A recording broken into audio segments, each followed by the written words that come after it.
He left quietly in his sleep. I cried as if I had lost my own father because I had been by his side every minute for 10 years. At the funeral, everyone said, without you, he wouldn't have survived. But a week later, the notary announced the inheritance to the son, debts to the daughter-in-law. But the old man had prepared his final lesson. Emily carefully adjusted the pillow under her father-in-law Richard's head and made sure the blanket hadn't shifted. The old man lay motionless. Only his eyes followed her every move. 3 years had passed since the day a stroke had left him bedridden, but she remembered every day, every hour of that difficult life. "Amy, get me some water," he whispered, his voice barely audible.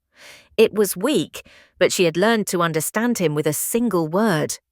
Amy quickly filled a glass with water and put in a straw to help him drink.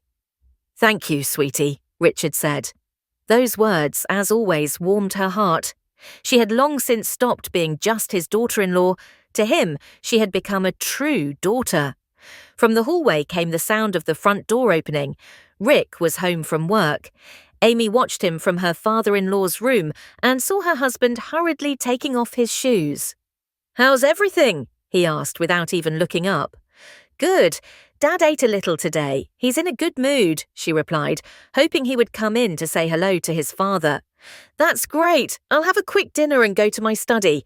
I have to finish the presentation for tomorrow's meeting." Rick went to the kitchen without looking toward his father's room. Emily sighed and returned to the sick man's side. Richard looked at her attentively. "Don't be mad at him, Amy. He works for the family," the old man said softly. "I'm not mad, Dad. I'm just a little tired." She sat in the chair beside the bed and took his hand. It was warm, but weak. Emily remembered how strong those hands had been before. Richard had worked all his life as a mechanic. He could fix anything, and now he couldn't even turn over. "Just tell me what's new on the news," he asked. Amy turned on the TV with the volume low and began to comment on what was happening on the screen. That had become their daily ritual. Richard liked to stay on top of things, and she liked talking to him. Over the years, they had become very close. 10 years ago, when Amy had just married Rick, her relationship with her father-in-law was not easy from the start. He was a strict man of few words, accustomed to order and discipline. Emily feared his judgment. She tried to please him, but felt a distance. Everything changed when the tragedy occurred. Richard was working at the cottage, repairing the shed's roof. He fell and hit his head hard. The doctors fought for a long time to save his life, and when he woke up, the left side of his body was paralyzed. Rick had just received a promotion and couldn't take a leave of absence. "Amy, I know it's hard, but there's no other option. We have to hire a caregiver," her husband said. "A caregiver, Rick? With what money? Your salary is already all going to the mortgage and your father's treatment," she replied. "So what do we do? I can't quit my job. I have to focus on my career now." Emily then worked in accounting for a small company. The salary was modest, but she liked the job. She knew she had to choose. "I'll take care of Dad," she said. "Are you sure? It's really hard." Rick was surprised. "I'm sure. He's not a stranger to me." And so 7 years had passed since that decision. Emily quit her job and dedicated herself completely to caring for her sick father-in-law. At first, it was truly very difficult. She didn't know how to properly lift a bedridden patient. She didn't know how to give massages or how to feed someone who couldn't swallow solid food. Richard at that time was irritable and dissatisfied. He didn't want to be a burden. He was ashamed of his helplessness. He often refused food, remaining silent for days. "Leave me alone," he would say when she tried to feed him. "I won't," Amy would reply. "You have to eat to regain your strength." Little by little, the ice melted. Richard saw that she wasn't faking it, that she wasn't doing her duties out of obligation. She sincerely wanted to help him. She genuinely worried about his condition. "Why are you doing this?" he asked one day. "What do you mean, why? You're like a father to me," she answered. And he understood that it was true. From then on, a special bond was created between them. Richard began to tell her about his life, his youth, about his wife, whom he had loved deeply and who died of cancer when Rick was 15. "She was as kind as you," he used to say.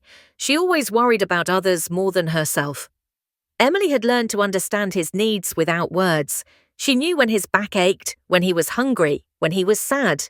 She read him books, played his favourite movies, and massaged his hands and feet. Rick, meanwhile, was becoming more and more immersed in his work. He received several promotions, his salary increased, but so did the burden of responsibilities. He would come home late, tired, with no strength to talk to his sick father. "How are you, Dad?" he would ask. "Good," Amy would reply. "I'm glad, thanks for everything," he would say, and go straight to his study.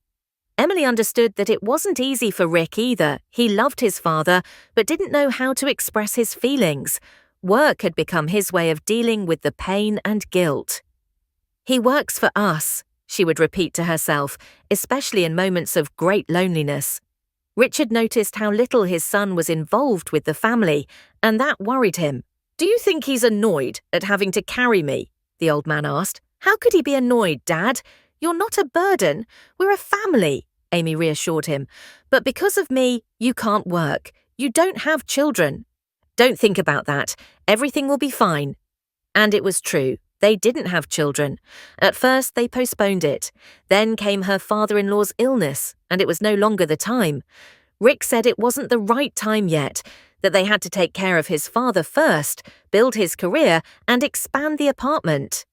Emily sometimes wondered what her life would have been like if Richard hadn't gotten sick. Maybe she would have had an interesting job, children, and trips. But she never regretted her decision. That man had truly become a part of her. "Amy, put on some music," her father-in-law requested. She turned on the radio, and the melody of an old waltz began to play. Richard closed his eyes and smiled softly. "I danced this song with your mother-in-law," he said. "Tell me again about your wedding," Amy asked, and he did it for the 100th time, perhaps, but she listened as if it were the first. Those stories connected her to the family, making her part of their shared memory. It had gotten dark outside. Rick hadn't left his study. Amy helped her father-in-law take his medicine, arranged the bed for him, and kissed him on the forehead. "Good night, Dad. Good night, sweetie. Thanks for everything." She turned off the light, leaving only the night lamp on, and quietly left the room. Another night awaited her, one in which she would get up several times to check how he was sleeping, if he needed help turning over or drinking water. Amy didn't know that this would be one of the last nights like that. She didn't know that in a month, everything would change. She didn't know that the man she considered the most just in the world had prepared a test for her that would turn her whole life around. Amy woke up to the silence, a strange, unsettling silence. Normally, from the adjacent room, she would hear her father-in-law's soft breathing. Sometimes he would murmur something in his sleep or groan, but now there was nothing. She jumped out of bed and ran barefoot to him. Richard lay still, but his face had a particularly pale tone. Emily leaned toward him and understood. He wasn't breathing. "Dad!" she cried, even though she knew it was too late. Her hands trembled as she looked for a pulse. Nothing. Emily grabbed the phone, called 911, and then went to wake up Rick. "What's wrong?" he asked, coming out of the study where he had fallen asleep in front of the computer. "Dad is gone," she whispered. Rick paled and ran to his father's room. Amy stayed in the hallway. Her legs wouldn't hold her up. They had lived together for 10 years, and now he was no longer there. The ambulance arrived and confirmed the death. The doctor said his heart had stopped while he was sleeping. For people in his condition, it was common, peaceful, without suffering. Emily should have felt relieved that her father-in-law hadn't suffered, but inside her, there was only emptiness. The following days passed in a haze: formalities, the funeral home, the coffin, the wreaths. Emily organised everything herself. Rick was in a state of shock. Many people attended the funeral: neighbours, Richard's old friends, colleagues. "He talked about you a lot," an old woman from the next building told her. "He said you were like his daughter." "I don't know how he would have lived without you," added the neighbour, Mr. Thompson. "Such devotion is rare." Emily listened to those words and cried, not out of self-pity, but out of sadness for the man who had truly become her family. A week after the funeral, a notary called them. Patrick Cooper, a respectable older man with a greying moustache and a stern look. "I need to read Richard Miller's will," he said on the phone. "What will?" Rick was surprised. "He never told us he had made one." "Nevertheless, the document exists. I ask you to come to my office tomorrow at 2 p.m., you and your wife." Emily didn't pay much attention to it. What kind of will could it be? The apartment and the cottage. That was all her father-in-law had. And besides, the apartment was half paid with a mortgage, and the cottage needed many repairs. "He probably wants to leave everything to you," she said to her husband. "Of course, I'm his only son," Rick replied. The notary's office was in an old downtown building. The office was furnished with heavy pieces. Diplomas and framed portraits hung on the walls. It smelled of dust and old paper. Patrick seated them in armchairs across from his desk and took a thick folder with documents from a chest. "The will was drafted 2 years ago," he began. "Richard Miller was in full possession of his mental faculties, as certified by a medical report. The witnesses were 2 of my colleagues, and their signatures have been authenticated." Amy listened to all that formality while thinking about how strange her father-in-law's full name sounded. To her, he had always been simply Dad. "I will now proceed to the main part," the notary said, putting on his glasses. He opened the document. "The apartment located at 15 Baker Street, apartment 23, as well as the land at the gardening club, are bequeathed to the son, Rick Miller." Rick felt satisfied. Emily was not surprised either. It was expected. "Next," the notary continued in a particularly formal tone, "the testator's debt obligations to the banks totaling $52,000 are transferred to the daughter-in-law, Amy Miller." Amy didn't immediately understand what she had heard. "Debts? What debts?" She looked at Rick, but his face was impassive. "Excuse me, I didn't understand," she said. "What debts?" "Your father-in-law had 2 loans, one for $30,000 requested 3 years ago. The other is a credit card with an accumulated debt of $22,000, the notary explained. "But why did he take out those loans? For what?" Amy felt as if the world around her was beginning to crumble. "That is not specified in the will. I can only say that according to the bank documents, the money was withdrawn in cash." "But why do the debts fall to me? Why not to the son?" Amy's voice trembled. "That was the testator's will," the notary replied dryly. "The will was drafted in accordance with current law and cannot be contested." Amy turned to her husband. Rick was silent, staring at the floor. "Rick, say something," she whispered. "What do you want me to say?" He shrugged. "It was my father's decision." "But $50,000, where am I going to get that money?" "That's your problem now," the notary interjected. "The banks have the right to demand payment of the debt from the heirs. You have the right to renounce the inheritance, but in this case, the inheritance consists only of debts." "Renounce? I don't understand." Amy was in a panic. "With a formal declaration of renunciation of the inheritance, but then the debts would pass to the next heir." The notary looked at Rick. "No," Rick said quickly. "If the will is properly formulated, I am not obligated to answer for those debts." "Exactly. According to the will, you inherit the assets, and your wife inherits the debts. Everything is legally in order." Amy felt like she was suffocating. $50,000. Where was she going to get that money? She had no job, no savings, nothing. "This must be a mistake," she said. "Dad wouldn't have done this. He loved me." "The documents are authentic, the signatures verified." The notary began to put the papers away. "You will be given a notarized copy of the will. The banks will be informed about the transfer of the obligations." On the street, Amy finally broke down crying. Tears streamed down her cheeks. She couldn't stop. Rick walked silently beside her. "How could he do this to me?" she sobbed. "I took care of him like a father for 10 years. I quit my job, lost my health, and he left me with debts." "Calm down," Rick said. "We'll find a solution." What solution? It's 50,000. Your salary, the mortgage, barely 4,500. What are we going to find? I don't know. For now, we need to think. At home, Amy locked herself in the bathroom and cried. She didn't understand what had happened. Richard had always been a fair man. He always told her she was like a daughter to him.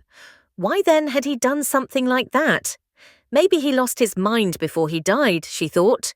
Or maybe someone forced him to sign that will. The notary said the document was drafted 2 years ago. At that time, her father-in-law was in full possession of his mental faculties. He communicated normally. He would thank her for taking care of him. In the afternoon, a representative from Nadesta Bank called. A polite male voice informed her that the loan debt was now in her name and asked her to come in to restructure the documents. But I didn't take out any loan, Emily said. You are the heir according to the will. The debt is transferred automatically, the bank employee explained. And what if I refuse to pay? Then the judicial collection process will begin. Seizure of assets, wage garnishment. Do you want that? Emily hung up the phone and looked at Rick. He was sitting on the sofa watching TV, as if nothing had happened. Rick, help me, she pleaded. I don't know what to do. And what can I do? The will is the will. That's what my father decided. But it's not fair. You got the apartment and the cottage, and I got the debts. Why? I don't know. He didn't even turn to face her. Maybe he thought you should work and not just take care of him. How can you say that? Emily couldn't believe what she was hearing. Who would have taken care of him if not me? We could have hired a nurse. With what money? Besides, he didn't want a stranger nearby. I don't know. Maybe he thought you were doing it out of self-interest. Those words hit Emily like a slap. Out of self-interest. 10 years of selfless care. Out of self-interest. Do you really think that? She asked. I think we have to accept the situation as it is. The will can't be changed. So you're not going to help me with the debts? It's not my inheritance. It's your problem. That night, Emily didn't sleep. She lay in bed, thinking that her whole life had collapsed. The man she considered closest had betrayed her. Her husband, for whom she sacrificed her career, had turned his back on her. She was alone, with a huge debt and no hope. Maybe it would have been better to die with Dad, she thought desperately. Emily didn't know that in the morning her life would change again. She didn't know that Richard had prepared another surprise for her. She didn't know that his injustice was, in fact, the ultimate expression of love and care. Amy was sitting on the floor of her late father-in-law's room, surrounded by boxes and bags. Rick had left for work early, saying goodbye with, "Organize Dad's things, donate what you can." He said it as if they were old junk and not objects full of a person's memories. 2 weeks had passed since the will was read. The banks had already sent notifications about the transfer of the debts, demanding her presence to restructure the documents. Emily postponed that visit every day, hoping for a miracle that didn't come. She took Richard's old sweater in her hands, that fine grey cable-knit one he liked to wear at home. The fabric still held a faint scent of his cologne, Scheiper. Emily pressed the sweater to her face and broke down crying. "Why, Dad?" she whispered through tears. "Why did you do this to me?" During those days, she had reviewed every conversation, every day of the last few years in her memory. She looked for clues, signs that her father-in-law was unhappy with her, but she found nothing. On the contrary, he always thanked her. He said she was better than his own daughter. Maybe he really thought I was taking care of him out of self-interest. That thought hurt especially. Emily carefully folded the sweater and put it in the box for charity. Then she began to look through the books. Richard loved to read, especially war memoirs and historical novels. The shelf was full of worn volumes, many with bookmarks on unfinished pages. War and Peace with dried flowers between the pages. He read Tolstoy to his late wife when she was sick. Fiery Snow by Bondarev, his favorite book about the war. Live and Remember by Rasputin. He used to quote phrases from that work frequently. Every book was linked to a memory. Emily leafed through the pages, seeing notes in the margins made by her father-in-law's hand, his neat teacher's handwriting. He always wrote beautifully, even when his hand trembled after the stroke. On the bottom shelf there were photo albums. Emily took the first one, wedding photos of Richard and his wife Mindy. Young, happy faces, Mindy in a white dress and veil, Richard in a smart suit. They dance, laugh, cut the cake. She was very beautiful, Emily thought, observing her mother-in-law, whom she never knew in life. Then photos of little Rick, first as a baby, then in kindergarten at school. Richard with his son fishing, both happy with rods in hand. Family trips to the cottage, birthdays, Christmas trees. Emily found a photo of herself, their first trip together to the cottage after the wedding. She stood next to the garden with a watering can in her hands and a shy smile on her face. Richard was teaching her to plant tomatoes. "You have to feel the soil, Emily. If it's damp, don't water. The roots will rot." Another photo, the day Rick was promoted to chief engineer. The whole family gathered at the table, raising their glasses. Richard, proud, happy. Rick in a new suit. Emily beside him, hugging her husband. Then more recent photos, already after the stroke. Richard in a wheelchair. Emily pushing him through the park. He smiles. She does too. In another photo, they play chess. She learned to play just for him. We were happy, Emily thought. Why did he do this then? The last album was thinner than the others. It contained very recent photos taken with a mobile phone and printed. To her surprise, Emily discovered that in most of them, she appeared, cooking for her father-in-law, reading him a book, helping him sit in the armchair. On the last page, there was a photo she didn't remember. Richard was sleeping in bed, and she was sitting next to him, holding his hand. Someone had photographed them in secret, probably Rick. Below the photo, in Richard's handwriting, was written, "My daughter, thank you for everything." Emily burst into tears. If he considered her his daughter, why did he leave her the debts? It was cruel and incomprehensible. She closed the album and began to check the dresser. In the first drawer were documents, passport, retired person's ID, medical reports, everything related to his illness and treatment. Emily remembered every report, every diagnosis. In the second drawer, she found old letters, postcards, notebooks. Richard was an organized person. He kept everything he considered important. Letters from army comrades, birthday wishes, postcards from distant relatives. Emily found an address book. Her own number was written in neat letters. Emily, daughter. No, it wasn't, but daughter. The third drawer was almost empty, only handkerchiefs, reading glasses, and wait. Emily noticed that the bottom of the drawer looked strange. She knocked on it with her knuckles. The sound was muffled, not what it should have been. She completely removed the drawer and checked underneath. Indeed, it had a false bottom. On the edges, she noticed a thin slit.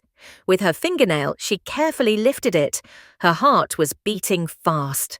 Under the false bottom was a plastic folder tied with a ribbon. Her hands trembled as she untied the knot. Inside were documents. The first, a title deed to a garage. Emily read it and couldn't believe what she saw. Owner, Emily Miller. Her name, her passport details. "It's impossible," she whispered. Second document, another garage title. Her name again. Third, the same thing. 3 garages, all in her name. When? How? She hadn't signed anything. She didn't know anything about it.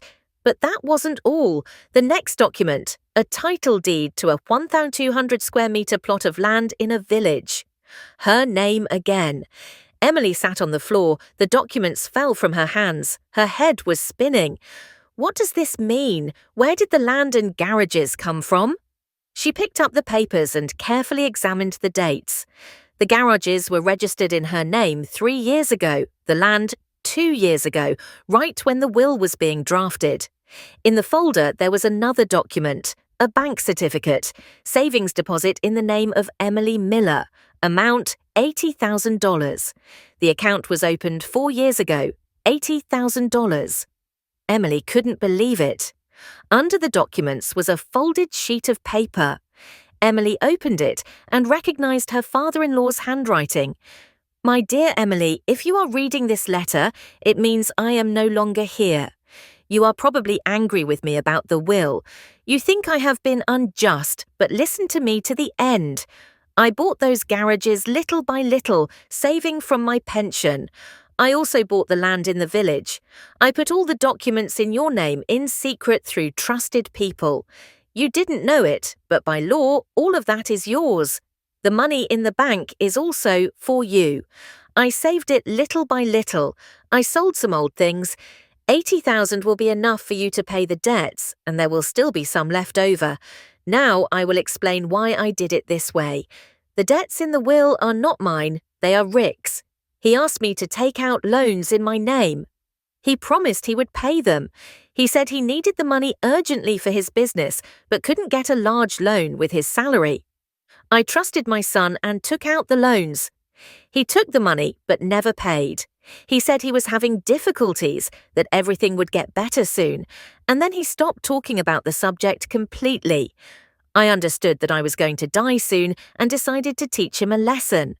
In the will, I wrote that the debts would pass to you. I wanted him to feel responsibility, to help his wife, but I also left you a way to solve the problem. You deserve all these assets. For 10 years, you took care of me as if you were my own daughter.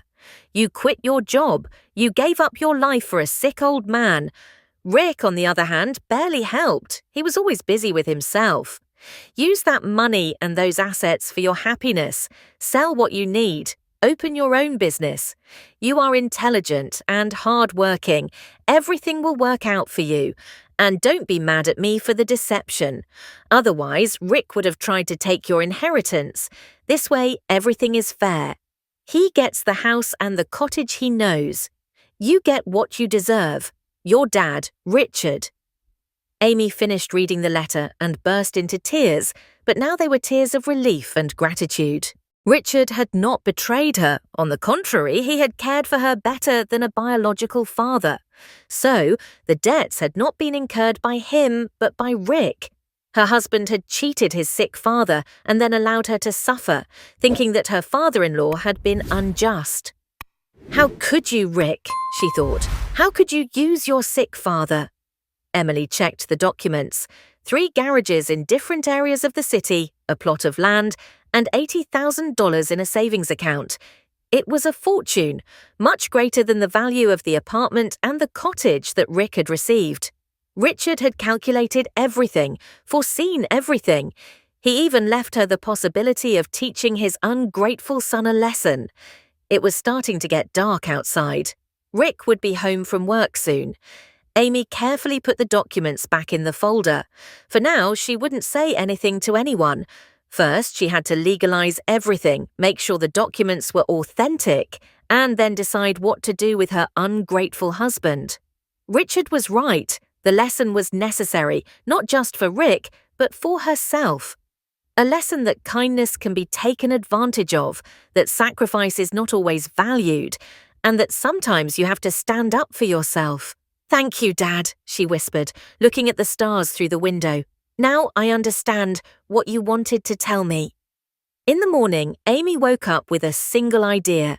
She had to verify the documents. She hadn't been able to sleep all night, reading her father-in-law's letter again and again, and examining the title deeds. Was it really true? Did she really have garages, a plot of land, and money? Rick had already left for work without eating breakfast. In the last few days, he had barely spoken to her. He came home late, left early. Amy suspected he was avoiding talking about the debts, hoping she would solve the problem alone. The first thing she did was call the bank where the account was open. She gave the account number from the receipt and her personal details. "Yes, that account exists," the operator confirmed. "The balance is $80,000, including interest. The account was opened in your name 4 years ago." Her heart beat faster, so the money really existed. "And who opened the account?" Amy asked. "According to the documents, you yourself came to the bank with your passport," the employee replied, "but I don't remember coming." "Maybe you forgot. It has been 4 years." If you wish, you can come to our branch to see copies of the documents. Emily dressed quickly and went to the bank. At the branch, they showed her a copy of her passport and the application to open the account. The signature looked very much like hers, but it was slightly different. "That signature is not mine," she said, "but the passport is yours." The manager carefully compared the documents. The signature is very similar. Emily remembered that 4 years ago she lost her passport. She noticed it was missing when she had to go to the doctor with her father-in-law. The passport appeared 2 days later in the pocket of one of Rick's old jackets. She thought she had forgotten it. Now she understood. Her father-in-law had secretly taken her passport, opened the account, and forged the signature. Technically, it was illegal, but the money was meant for her. Emily went to see the notary, Cooper. Patrick received her without an appointment. Perhaps he remembered her. "What brings you back here?" he asked. "Properties registered in my name. I would like to know how that happened." The notary carefully examined the papers she gave him. "Yes, I remember those transactions. Your father-in-law came several times, buying the garages with a power of attorney in your name. He was a very meticulous person. He checked everything several times." "And I didn't sign the power of attorney." Mr. Cooper opened a thick folder and took out a document. "Here is the copy of the power of attorney. It was signed in my presence. You came with Richard, presented your passport." Amy looked at the date, 5 years ago. At that time, her father-in-law could still walk with a cane. He left the house, but she remembered with certainty that she had not gone with him to the notary. "That's not my signature," she said, "but the document was made in accordance with all the norms. I have a recording of the signing procedure." The notary turned on the computer. "We videotape all important procedures." An image appeared on the screen, the notary's office, the same table, the same chairs. Richard was sitting at the table. Next to him, a woman dressed in dark clothes, her hair pulled back under a scarf, with sunglasses on her face. "That's not me," Amy said firmly, "but the passport presented was yours, authentic. I checked it myself." The notary was confused. Amy watched the screen attentively. The woman really looked like her. She was of a similar height and build, but her face couldn't be seen because of the glasses and the scarf. Richard hired an actress or asked an acquaintance for a favor, she understood. "He used my passport when I thought I had lost it." "If that's true, the documents are not valid," the notary said. "It's a case of fraud." "But my father-in-law did it for me, for my benefit. I don't want to press charges." "Normally, it's a legal offence, but if you, as the alleged victim, do not file a complaint, I won't. What's more, I confirm that I accept all the assets acquired in that way." The notary shook his head. What a peculiar family. First, the father leaves debts to the daughter-in-law, and now it turns out he was secretly buying properties for her. "The debts weren't his," Amy said, and she told him the content of the letter. Cooper listened attentively. "I understand. Richard was a very intelligent man. He came to me for advice on how to best protect your interests. We discussed many options. He wanted you to receive a fair share of the inheritance, but in a way that his son couldn't contest. He couldn't officially bequeath those assets to you. Rick, as the only son, had the right to his legitimate portion, but this way, everything has been in your name for several years. And the debts? Richard wanted to teach his son a lesson, to show him that actions have consequences, but he left you the possibility of resolving the situation." Amy thanked the notary and returned home. Her head was spinning with so much information. Richard was not only wise, he was a brilliant strategist. He had calculated everything several moves in advance. At home, she took out a calculator and added up the value of the inheritance. 3 garages in different areas of the city were each worth approximately $35,000. A plot of land 12 kilometers from the city, another $130,000, plus $80,000 in the savings account. Total, $255,000. Subtracting the debts of $50,000 left $205,000. A fortune. Rick received an apartment valued at $200,000 but with a mortgage of $120,000 and a cottage that needed repairs and was barely worth $30,000. In reality, he had a little over $110,000 in his hands. It turned out to be fair. Each one got almost the same, but Rick didn't know it. In the afternoon, Amy waited for her husband. He came home late, looking tired. "What's up with the debts?" he asked without even greeting her. "I want to talk to you," she said. Next stop, the property registry office. Emily wanted to verify the property documents. In line, she was nervous, imagining that they would tell her everything was fake, a cruel joke. But the inspector confirmed the authenticity of the documents. "The garages are registered in your name. All the documents are in order. The transactions went through a notary." "And who sold the garages?"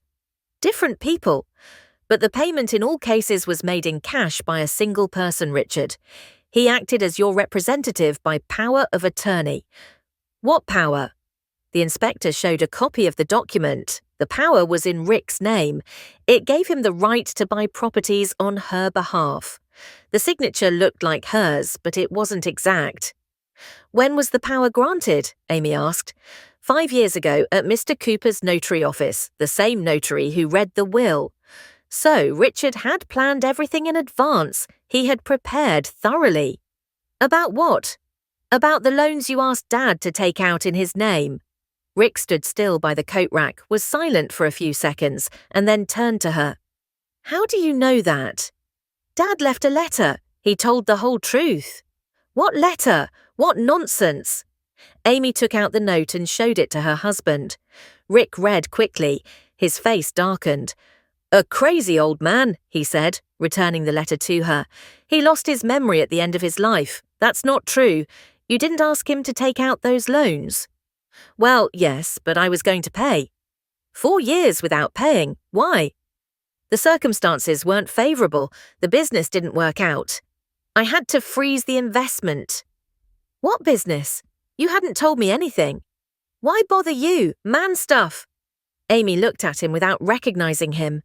Was this the person she had married? The one who promised to love and care for her? "So it turns out you cheated a sick father and then left me to deal with the consequences alone." "I didn't cheat anyone. Dad agreed to help of his own free will." "Helping is when you lend and get back. And you pretended for 4 years that nothing was wrong." "Enough with the sermons. I'm already tired from work, and here at home too." Rick went to his study and slammed the door shut. Emily was left in the hallway, so it was true. Her husband used a sick father and then left her alone to clean up the mess.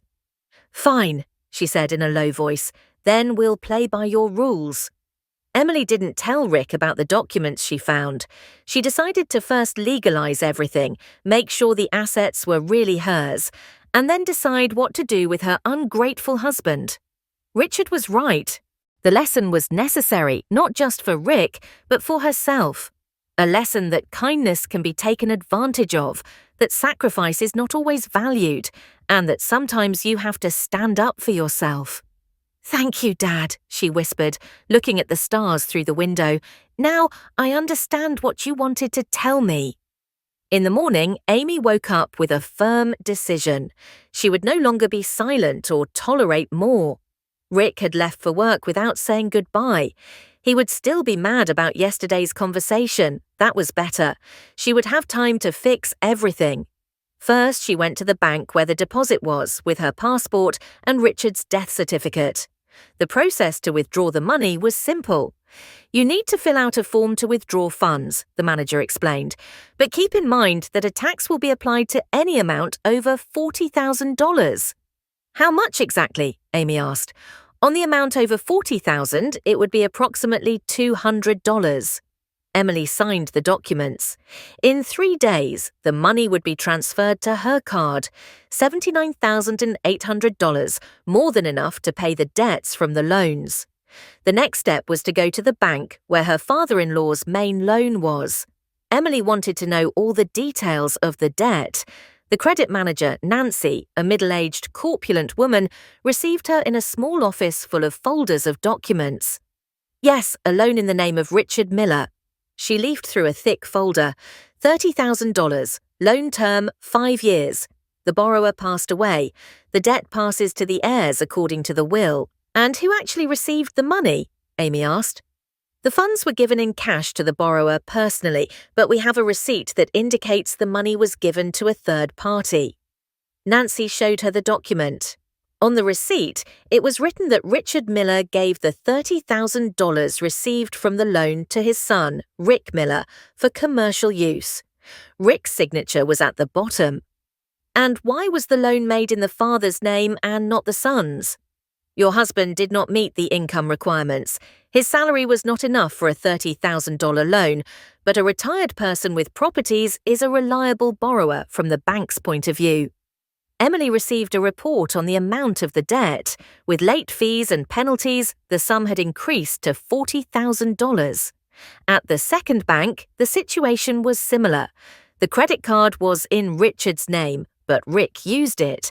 This was shown by the receipts. Purchases at expensive stores, restaurants, car dealerships. Your father-in-law bought suits for $2,000? The consultant asked, surprised, showing a receipt. Hardly. He hadn't gotten out of bed for 3 years. But here's a receipt from the dealership. The down payment on the car was $15,000. Emily remembered that 2 years ago, Rick had indeed changed the car. He said he took out a car loan. It turned out that the money for the down payment came from his sick father's card. The total debt on the card was $21,000. In total, $61,000, even more than the will said. At night, Amy waited for Rick at home. He came in, threw his briefcase down, sat on the sofa, and turned on the TV. "We need to talk," she said. "About what again?" He didn't even turn his head. "About your debts." "What debts of mine?" "The debts Dad left you in the inheritance." Amy took out her phone and showed him photos of the bank documents. "This is your signature on the receipt. You received the loan money personally." Rick looked at the screen. His face changed. "So what? Dad himself offered to help." "Helping is lending and getting it back. And you didn't pay a single cent for 4 years."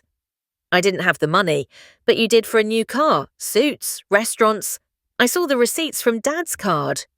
Rick got up from the sofa and started walking around the room. "I planned to pay it all back. The business was going to take off." "What business, Rick? You work as an engineer at a factory." "I invested in a friend's startup. They promised big profits." "And where are those profits?" "It didn't work. That happens in business." Emily looked at her husband and knew he was lying. There was no startup, just expenses for the car, clothes, and entertainment. And the sick father and the wife had to deal with the consequences. "Okay," she said, "then you pay your own debts. You created them. You're responsible." "How am I going to pay? I don't have that money." "Sell the apartment, the cottage, what you received in the inheritance." "Are you crazy? Where are we going to live then?" "And where am I going to get $50,000 for your debts?" Rick stopped and looked at her attentively. "Listen, what if we try to contest the will? We'll say Dad wasn't in his right mind, that he was under your influence." Emily couldn't believe what she was hearing. He was proposing to slander the person she had cared for 10 years. "Never," she said firmly. "Then solve your problems yourself. I have nothing to do with it."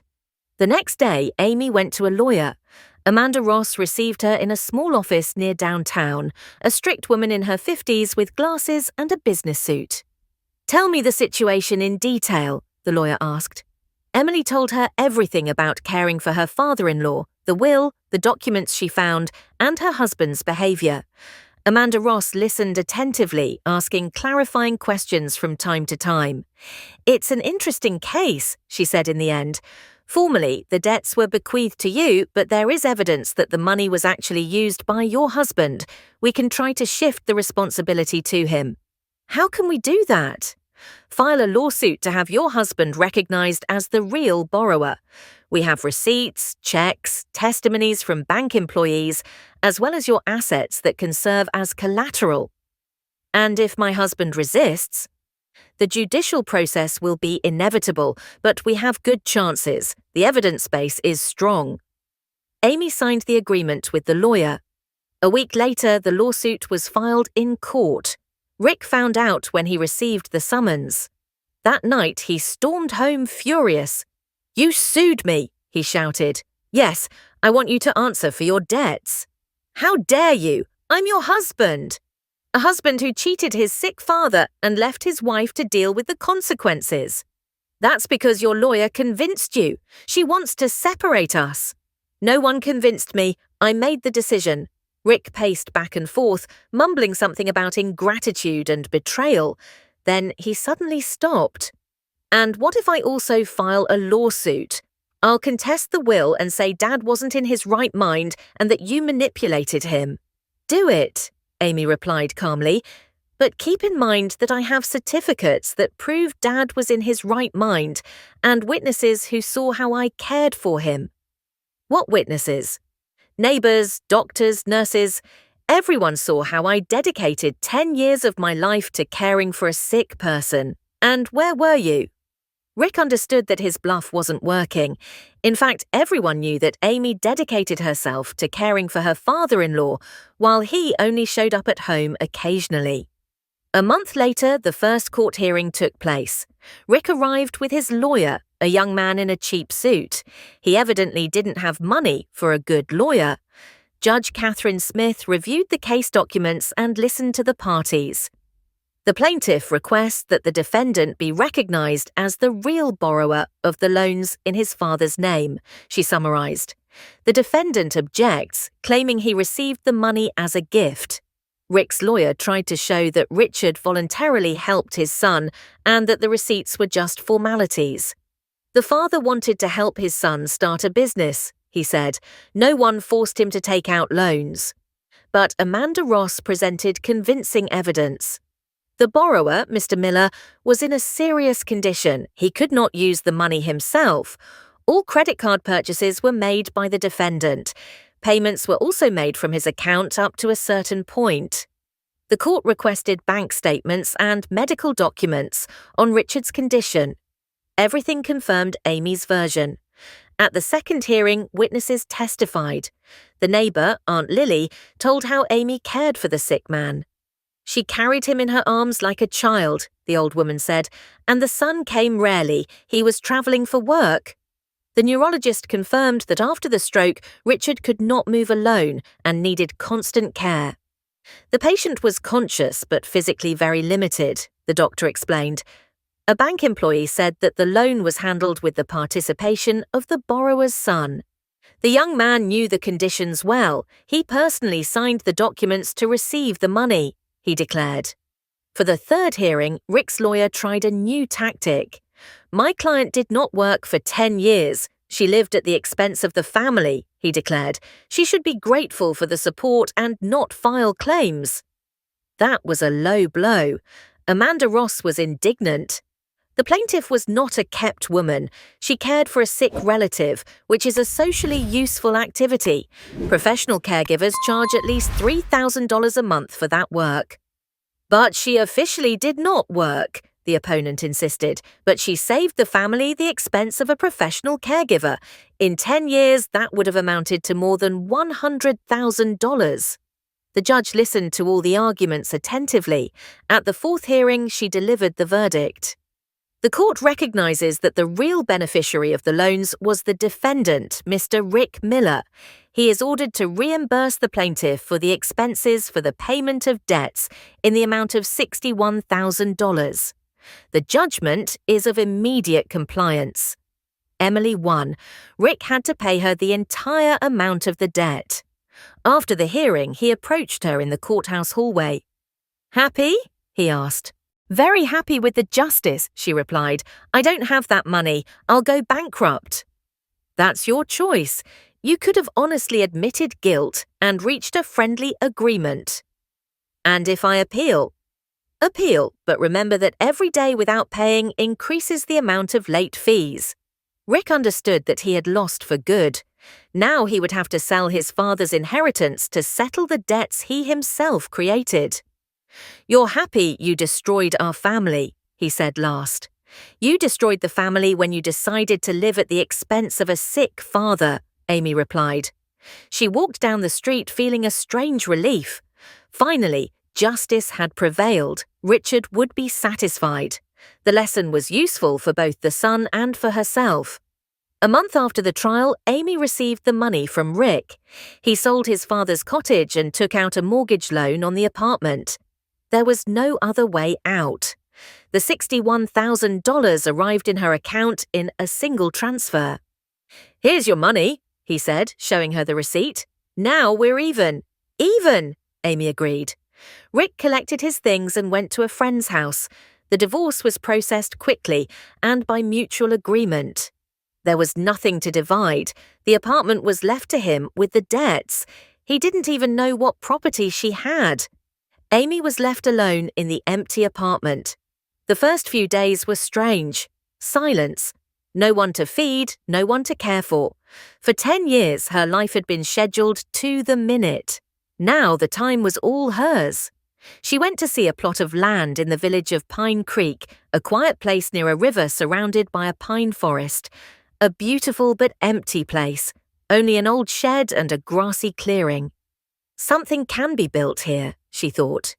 She decided to sell one of the garages. She needed money for a new project. She found a buyer quickly, $17,000 for a garage in a good area. With that money, she went to see an architect. Carl, a man in his 40s with greying temples, listened attentively to her idea. "I want to open an outdoor cafe," Amy explained. "Small, cozy, for families with children, for those who are tired of the hustle and bustle of the city." "Interesting idea," the architect said. "A summer terrace, gazebos, and a playground can be built on the land." He made a sketch of the plan, but warned that she would need permits to connect utilities. "How much will that cost?" "Approximately $50,000 in the first stage. Simple construction, no luxuries." Emily had exactly the money from a bank deposit and decided to take a risk. Construction began in the spring. Emily supervised every stage: foundations, walls, roof. The workers were surprised that a woman knew so much about construction. "My father-in-law taught me," she explained. "He spent his whole life building and repairing things." By summer, the main building was ready. A small house with a kitchen and a room for 20 people, an open terrace and a playground with swings and a slide. Emily named the cafe Mr. Miller's Cafe in memory of her father-in-law. On the sign, in beautiful letters, was written, "Family Cafe in Nature." The menu was simple: homemade food, everything she knew how to cook herself. The first visitors were neighbours from nearby villages. An elderly couple, Simon and Viola, came in out of curiosity. "And what do you know? It's good," the old man said, tasting the soup, "just like my late mother made." "And the prices are reasonable," the old woman added. "In the city, a portion like this costs twice as much." Little by little, the cafe became known in the city. Families came on weekends, young couples on dates, and groups of friends came to have a barbecue.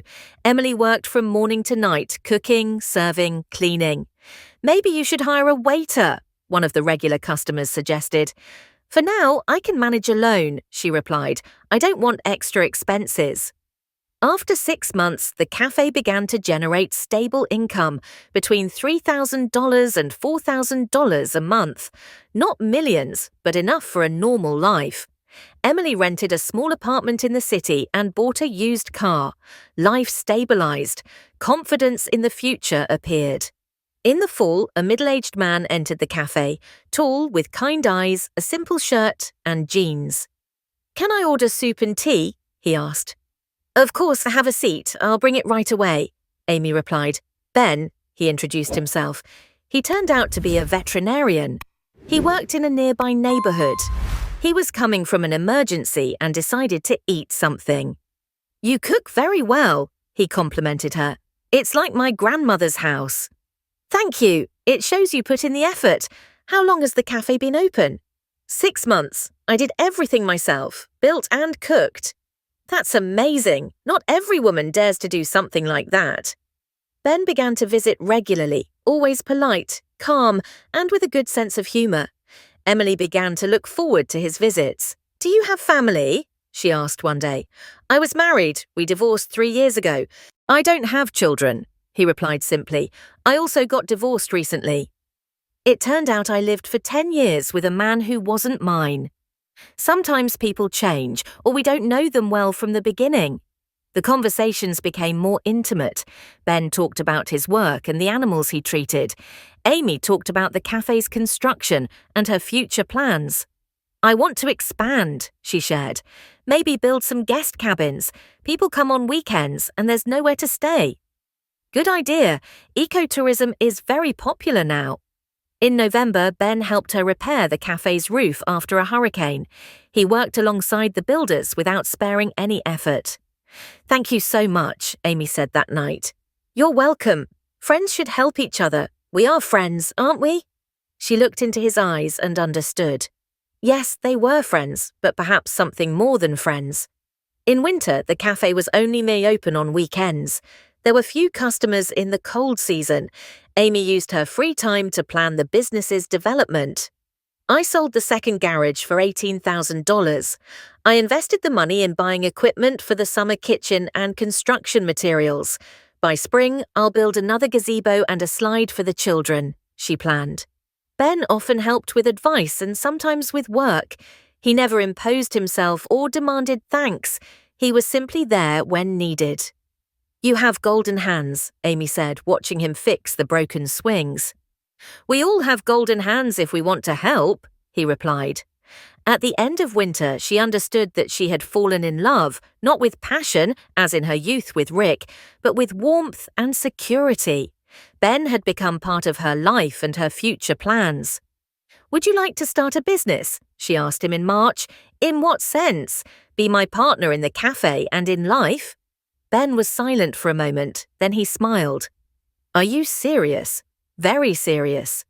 "Then yes, I want to." In the spring, they began to prepare for the new season together. Ben helped build an additional gazebo and arrange the land. It turned out that he had good organizational skills and contacts with food suppliers. "My friend has a farm," he said. "He can supply us with meat and vegetables directly without the store markups." "Perfect. The quality will be better and the price is lower." Amy felt that her life had changed radically. From a submissive housewife who lived for the interests of others, she had become an independent businesswoman. She had her own income, her own plans, and a reliable partner by her side. "Thank you, Dad," she whispered, looking at Richard's photo that hung in the cafe. "You taught me to be strong." The old man looked from the portrait with kind eyes. He seemed to approve of her choice. A year later, the cafe became a local attraction. On weekends, entire families came from the city, and on weekdays, regular customers from nearby villages came. Amy built 3 guest cabins that she rented to tourists. The income had already reached $5,000 a month. Ben officially became her partner. They divided responsibilities. He handled administrative matters. She cooked and served customers. "I'm thinking of a franchise," Amy said, counting the earnings. "We could open 2 more cafes in other neighborhoods." "Don't rush," Ben advised. "First, let's perfect this business." They lived in one of the cabins on the cafe grounds, a simple and quiet life in nature. Ben continued to work as a veterinarian, but now he served customers directly at the cafe. Many vacationers came with their pets. In June, an unexpected visitor appeared. Rick parked his old car at the entrance and entered the cafe with uncertainty. "Hello," he said. "Hello," Amy replied as she continued to prepare the salad. Rick sat down at a table, ordered tea and a pastry. He ate in silence, looking around. "It's turned out well," he finally said. "Thanks. I sold the apartment, moved to a studio on the outskirts, paid my debts, but I didn't have any money left." Emily did not answer. She was not angry. She just didn't know what to say. "Amy, forgive me." His voice trembled. "I was a fool. I didn't value what I had." "It doesn't matter anymore," she replied calmly. "It matters to me," he confessed. I understood that I lost the person closest to me and disgraced my father with my behavior. Amy looked at her ex-husband. He had aged, lost weight. There was tiredness and regret on his face. Dad loved you, she said in a low voice. You should have acted responsibly. I know I understood it too late, Rick mumbled. He finished his tea, paid, and left. He never returned. Ben didn't ask anything, he just hugged her shoulders. You did the right thing, he said simply. In the fall, they got married, a small wedding at the cafe, only the closest friends and neighbours. Emily wore a simple white dress. Ben wore a light suit. To love, the guests shouted, raising their glasses. To Richard, Ben toasted. To the wise man who taught us to value justice. To Dad, Amy added. At night, they sat on the terrace, looking at the stars. Don't you regret the past? Ben asked. No, it was all worth it. Dad showed me what a real family should be like. How? Where people help each other, where there is honesty and respect. Ben kissed her on the temple. Then we'll make it happen together. On New Year's, Amy received a letter from Rick. He wrote that he had found a job in another city and was starting a new life. Thanks for the lesson, he said at the end. Dad was right, and you were too. Be happy. Amy showed the letter to Ben. Will you reply? He asked. No, she said. It's better to leave the past in the past. In the spring, they found out they were expecting a baby. Emily was 38, but the doctors said everything was fine. It's a boy, she said, stroking her belly. We'll name him Richard in honor of the grandfather, the most just man I've ever known. The son was born in September, a healthy and strong boy with serious eyes like his great-grandfather's. Amy held the baby in her arms and thought about the long road she had travelled. From a submissive housewife to a successful businesswoman, from an unhappy marriage to true love. Grandpa Richard took care of everything, she whispered to the boy. He left us not only money, but also a lesson. Never forget, justice always prevails. Ben built another playground next to the cafe for their son and for other children, he said. The business was thriving, the family was growing, and life was full of meaning. Sometimes Amy remembered her father-in-law's words. Justice is when everyone gets what they deserve. She got hers: love, respect, independence, happiness, and most importantly, the understanding that good always comes back. It just sometimes takes time and wisdom to see it.